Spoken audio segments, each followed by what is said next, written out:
Hey, welcome back to another video of how to use basics. In this video, we are going to learn how to find a wallet address in Dawn Wallet. Launch the Dawnkeeper application on a device.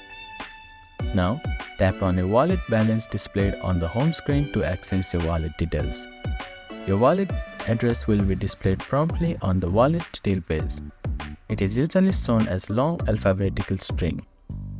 Under the asterisk here, you can see UCX ... That is the wallet address.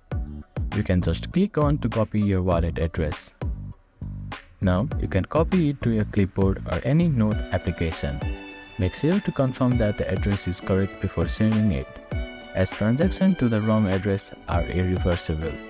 By following these steps, you can easily find and copy your wallet address in Dawn Wallet. Thank you for watching this video. Please do not forget to like, share and subscribe to our channel and comment down if you have any queries.